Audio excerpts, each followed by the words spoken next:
There's that picture of that bloody great big van and the Insulate Britain people Darren, blocking they're it. doing my work for me. Well, You know, they exactly, are doing my they work are, aren't they? for me. And this just shows how moronic they all are. It really, really does. And as I say, it's about zealotry. It's not about science. It's not about caring about normal people. It's about an ideological doomsday cult.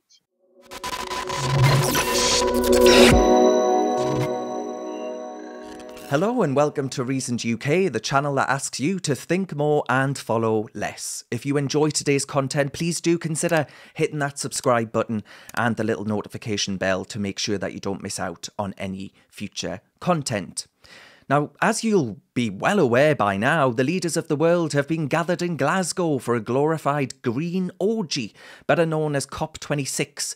COP26 has been busy serving up an elite offering of higher taxes, higher energy prices, and calls to curtail travel by air, all whilst, you better believe it, naturally folks, flying into Glasgow by private jet themselves. Around 400 carbon-spewing private jets zoomed into Glasgow with world leaders and captains of industry telling we're all how to live our lives. That's why I was absolutely delighted to hear all about a campaign launched to coincide with COP26, called CAR26. CAR stands for Climate Analysis and Reason, and not the mode of transport that the Green Extreme are determined to ban. The campaign has already released a major new poll which found that 58% of Brits polled want a carbon net zero referendum. The director of CAR26, Lois Perry, joins me now from Glasgow, aren't you, Lois? Hello, Lois. I am. I'm up here. I must be crazy, Darren, but I'm up here and I'm going to be spreading our message. I'm not preaching to the converted up here. It's going to be an uphill struggle, but I hope that my personal safety is okay. But I'm an Essex girl. I can deal with all of that. Oh, you can handle it. Aye, definitely. Lois, what are the aims then of CAR26 if you were asked by the Green Extreme to set out your campaigns, initiatives and goals? What would they be? Well, I mean, as you said earlier, we conducted a poll which found that 58% of Britons that gave an opinion wanted a referendum on the whole carbon net zero stuff. And, you know, that was absolutely across the board, the support for it. That was Leave, Remain, Young, Old, the whole shebang, kit and caboodle. So we are calling for a referendum on carbon net zero policies. We want a pause in all the implementations of green policies until the referendum. And also, we think that the 20% levy on all of our energy bills, yours, mine, everybody's, should be their choice before the referendum happens. So actually, you're arguing that there is hunger for another referendum. This is what this polling shows. Absolutely, but we want everyone to see all of the science and not just the science that is the authorised version.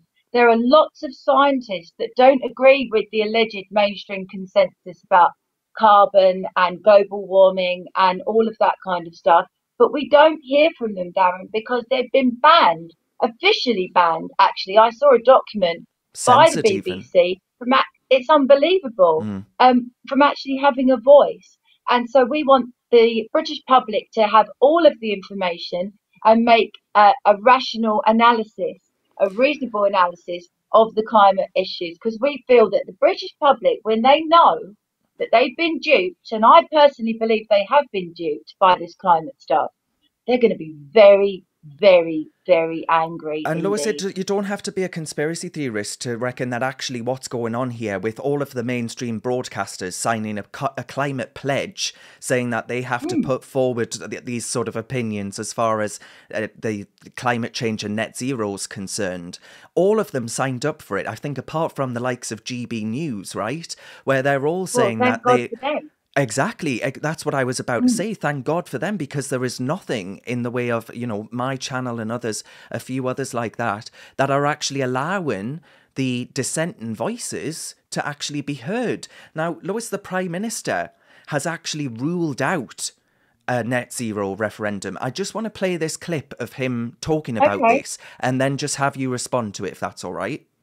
In the country, a lot of people are concerned about the cost implications of the Dash for net zero, what it might mean for them and their families. Some of your MPs are concerned about it.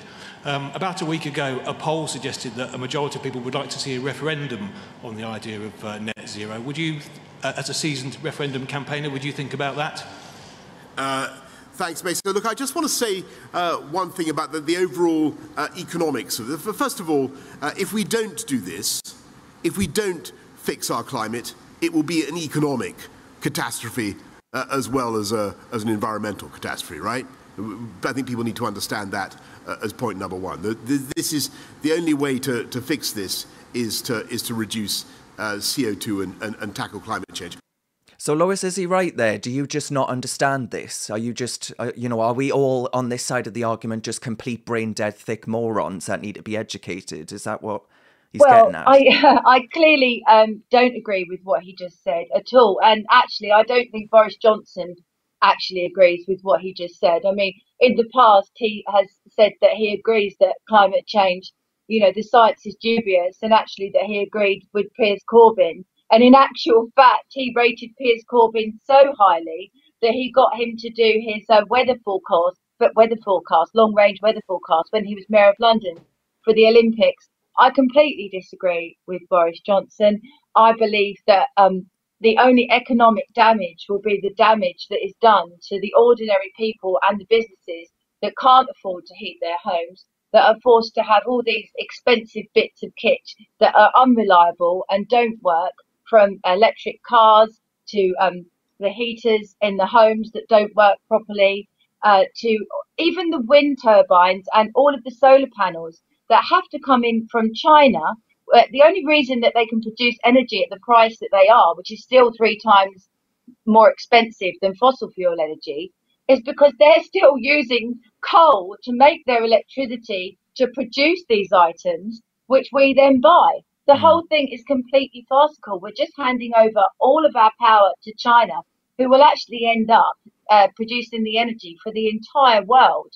We'll lose all of our sovereignty. I mean, what was the point of Brexit? What was the point if we're going to do this?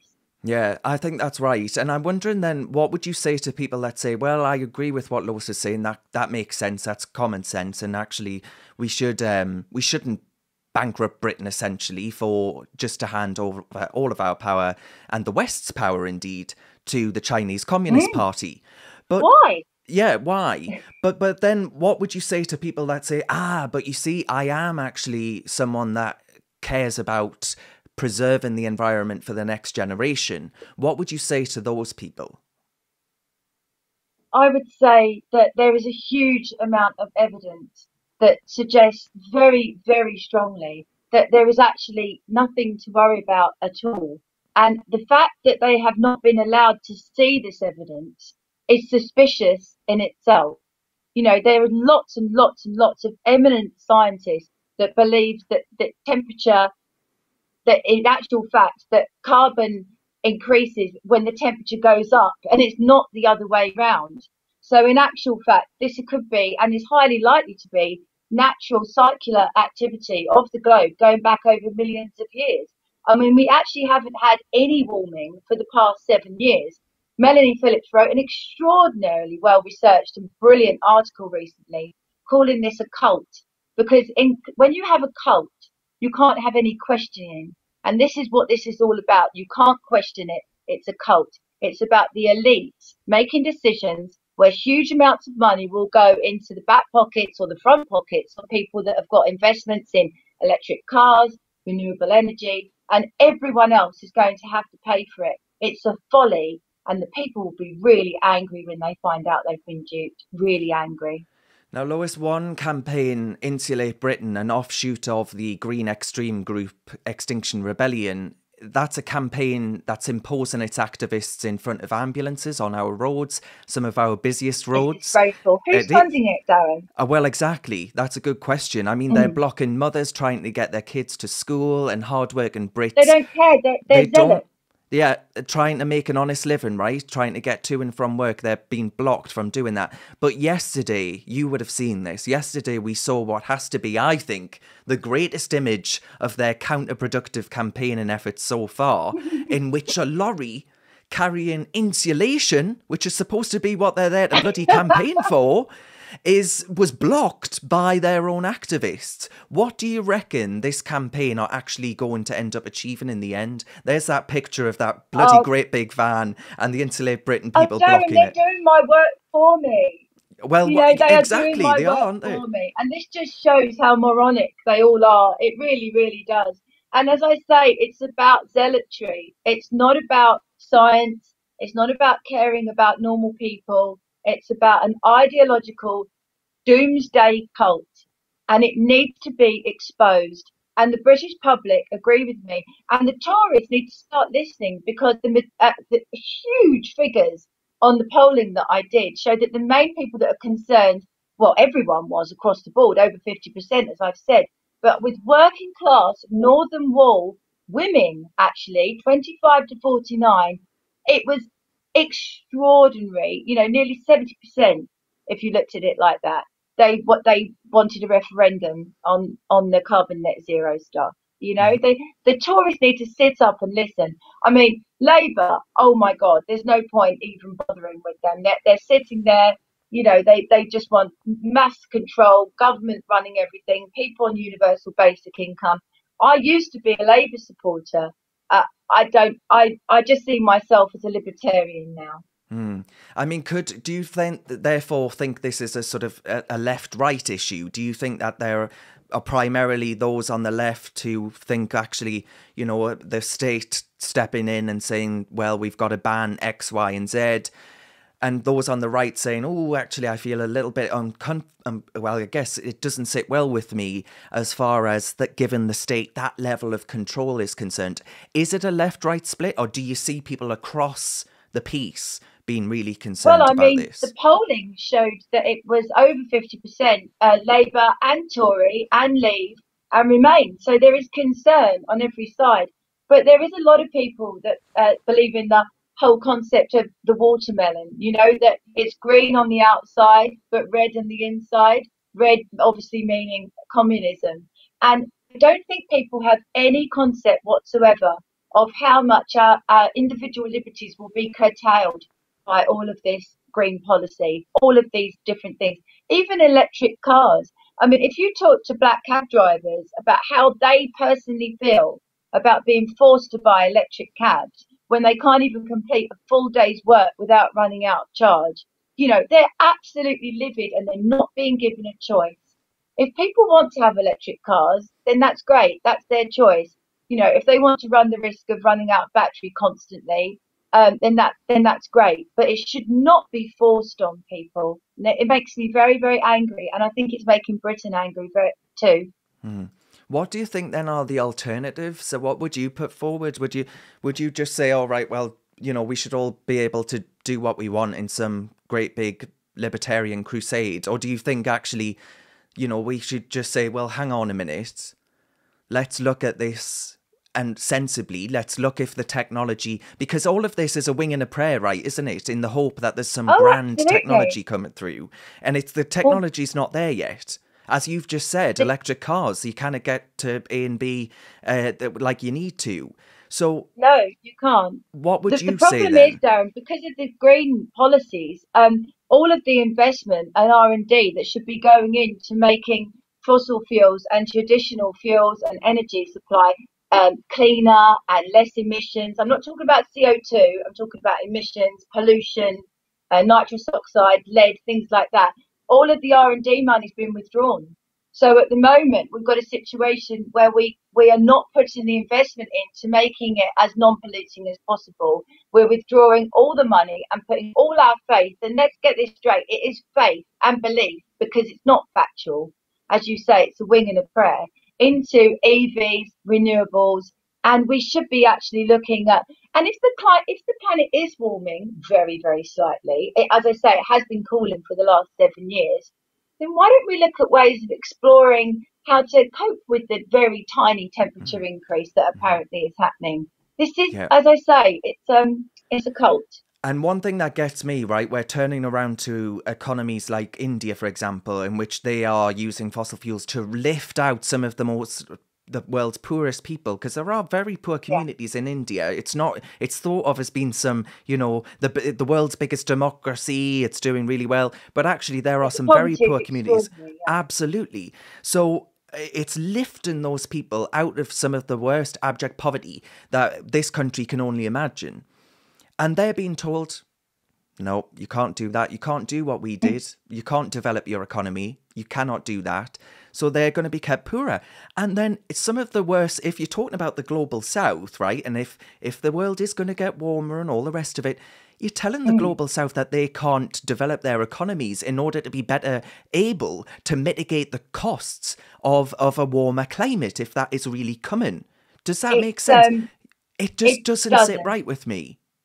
It doesn't sit right. And in the words of Orwell, we are all equal, but some of us are more equal than others. The pigs take over the farm and they're in the bed in Animal Farm, and they say that the other animals can't have the luxuries that they have, and it's supposed to all be, we're all the same. And this is what's happening now, that everyone at the top is absolutely fine. Everyone underneath, they cannot have their better standard of living. People cannot just jump in their cars. People can't go on holidays. Only the very wealthy can actually have any standard of living whatsoever. This is a redistribution of wealth, all right, but it's a redistribution of wealth to the very, very top, top. And it's about curtailing our freedoms and restricting us. And they tested us to the brink with COVID. They wanted to see what they could get away with. And now, they've had a go. They saw that actually we put up with quite a lot. And now it's climate's turn. Do you reckon then there'll be climate lockdowns at some point if CO2 levels get too high? Will we all be locked down and told to stay in our homes and not drive our cars to bring down CO2 emissions? Well, it's very interesting you say that, because we actually did a poll on that as well, and 61% of those who expressed a preference said that they would be against eco lockdowns. But imagine during the pandemic. That's shocking to me that actually it's not higher than that, to be honest with you. Actually, you know what? I agree with you completely. It should have been. Yeah, but people they've been battered. We've been battered and bruised, and we think it's normal now to be told where we can go, where we can't go, who we can speak to, who we can kiss, who we can make love with. The government tells us everything now. But think about this though, Darren. If we're driving around giant iPads, and we've been locked down, whether it's to do with COVID or whatever, they could just switch your car off remotely. They could just switch it off. In California recently, where they had problems because they had huge renewable energy in California, and they had massive problems, a heat wave, I think, and all the air conditioning, they were telling people not to use their electric vehicles. They were asking people to ration their electricity. Now, Americans love their cars. And, I don't know if you've ever tried to cross the road in America, but the pedestrian certainly isn't king. So I'd like to see the Americans that were told that they couldn't drive, especially, to somewhere cooler, maybe. Yeah. Then ultimately, given everything that we've just set out there, I think our views on COP26 are aligned in the sense of, I think it's a cabal of elites telling us little people what we should and shouldn't do whilst they fly around the world in private sodding jets. But putting that to one side, what will ultimately be the impact of COP26? Do you think it's going to bear fruit for these people? Will the green extreme be left feeling pretty damn happy with themselves, Lois? Well, I'd like to think that the campaign that I've led and am leading has made an impact. And I do think that COP26, this particular conference, has seen massive dissent, actually. And maybe that's because of GB News and wonderful people like yourself and other broadcasters and journalists. But I think there is a fight back. There is a zeitgeist against this. They'll all be patting themselves on the back, whatever. It's a big jolly up, isn't it, COP26? But I do feel there is a peasants' revolt, and maybe I'm the Essex girl, Wat Tyler. Who knows? Well, I hope so. I really do hope so. You never thought you'd put Wat Tyler and Essex girl in the same sentence, did you? Now, Lois, if people want to find out more about your campaign, then where can they actually do so? And there's a petition that they should all sign as well, isn't there? There is a petition which is on my website, car26.org, and actually the petition that went to Parliament has now got over 10,000 signatures, which means that it will have to be debated in Parliament. So that's really exciting. So we've got Twitter, car26.org, I'm Lois Perry, 26, and we also have Ambassador CO2, which is our little character who represents all the CO2 folk on Earth, who, to quote the Prodigy, has been very much maligned and misunderstood. So if you go on our website, you can buy a little CO2 cuddly toy. It's a little sunflower. Well, Lois, thank you very much for giving up your time today, and I wish you all the very best with that campaign. I really, really do. Oh, thank you so much, Darren, and thank you for having me on. Now, if you enjoyed that, as I'm absolutely sure you did, please do, as I say, hit that subscribe button and the notification bell so you don't miss out on any future content. I'll see you next time. Thank you so much for watching this video. Reasoned is a grassroots organisation that's entirely funded by people like yourself. So if you're in a position to do so, please do consider supporting us by clicking the link to the side there.